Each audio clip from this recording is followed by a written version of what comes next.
Hi hello friends అందరికీ నమస్కారం. ఈరోజు ఈ వీడియోలో మనం మహాలక్ష్మి పథకం గురించి పూర్తి వివరాలు తెలుసుకుందాం.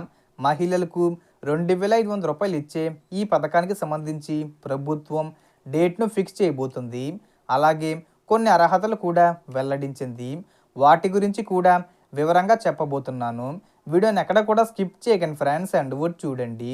వీడియో స్టార్ట్ చేసే ముందు మీకు ఒక small request friends. TG government నుంచి మహాలక్ష్మి పథకానికి సంబంధించి మరియు ఇతర పథకాలకు సంబంధించి ఏ చిన్న అప్డేట్ వచ్చినా మీరు మిస్ కాకుండా ఉండాలంటే వెంటనే మన ఛానల్ని సబ్స్క్రైబ్ చేసుకోండి. అండ్ సబ్స్క్రైబ్ చేసుకున్న వాళ్ళందరూ కూడా సబ్స్క్రైబ్ బటన్ పక్కన ఉన్న గంట సింబల్లో ఆల్ అని పెట్టుకోవడం మర్చిపోకండి ఫ్రెండ్స్. ఇలా పెట్టుకోవడం వల్ల నేను పెట్టే ప్రతి ఒక్క వీడియో మీరు నోటిఫికేషన్ రూపంలో పొందగలరు. అండ్ వీడియో మీద నచ్చితే లైక్ చేయండి ఫ్రెండ్స్. సో ఏమాత్రం లేట్ చేయకుండా వీడియోలోకి వెళ్ళిపోద్దాం. సో ప్రభుత్వం ఇప్పటికే అమలు చేస్తున్న పథకాల విషయంలో ఎటువంటి ఇబ్బంది లేదు. అందుకే నవంబర్ నెలలో చివరి వారంలో ప్రకటించే అవకాశం ఉంది.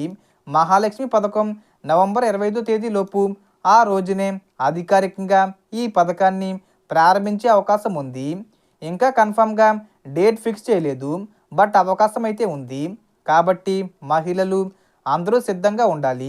ముఖ్యంగా డోక్రా గ్రూపుల్లో ఉన్న మహిళలు కూడా ఈ పథకానికి అర్హులే.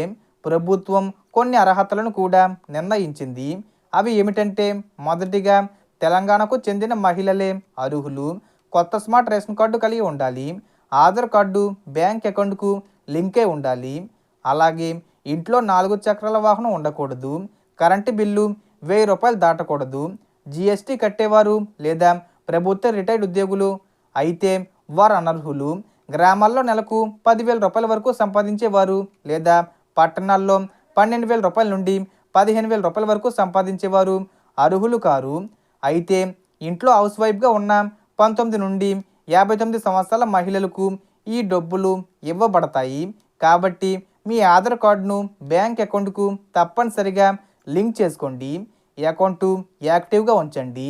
So total information the friends. మీకు ఈ వీడియో నచ్చితే లైక్ చేయండి, షేర్ చేయండి అండ్ సబ్స్క్రైబ్ చేసుకోండి. Thanks for watching.